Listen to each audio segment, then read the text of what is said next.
జగన్‌ని కలవడానికి జనం పోటెత్తుతున్నారు. కార్యకర్తలు పోటెత్తుతున్నారు రాష్ట్రం నలుమూలల నుండి. అయితే వాస్తవంగా లాస్ట్ 2 మంత్స్ నుంచి గూడా అంటే ఓడిపోయినప్పటి నుంచి అయితే కలుస్తానే ఉన్నాడు. రోజుకి 200 మందిని, 300 మందిని కలుస్తానే ఉన్నాడు. ఆ సందర్భంగానే నిలబడి వినతి పత్రాలు తీసుకున్న కారణంగానే కాలుకి వాపొస్తుంది. అంతకుముందు మీడియం దగ్గర ఏదైతే ప్రాబ్లమ్ వచ్చిందో అది కంటిన్యూ అవుతున్నటువంటి నేపథ్యంలోనే వీకెండ్స్‌లో రెస్ట్ తీసుకుంటున్నటువంటి పరిస్థితి. బెంగుళూరులో ట్రీట్మెంట్ తీసుకున్నటువంటి పరిస్థితి అయితే ఉంది. తన ఆహ్, ఏదైతే అక్కడ ఉన్నటువంటి ఇంటి దగ్గర నుంచి. తను తాజాగా ఇవాళ ఈనాడు అనుకుంటా వార్త రాసింది. నిన్నో ఇవాళో ఏమని గేట్లు తెరుచుకున్నాయని. వాస్తవంగా గేట్లు తెరుచుకొని చాలా రోజులైంది. ఇంతకుముందే మాట్లాడుకున్నాం.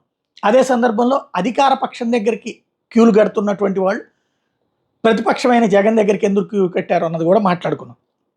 ఇప్పుడు తాజా అంశం ఏంటయ్యా అంటే వంశీ అదే ఇక్కడ ఓ పక్కన బొత్స సత్యనారాయణని అభ్యర్థిగా ప్రకటించడం ఇదంతా నడిచింది. 250 మందిని గెలిచాడు. ఇక మిగతా వాళ్ళు బోలెడంతమంది ఉన్నారు. వాళ్ళని ఎలౌ చేయలేదు. దాంతో ఆగ్రహావేశాలు వ్యక్తం చేశారు. తిరగబడ్డారు కొంతమంది.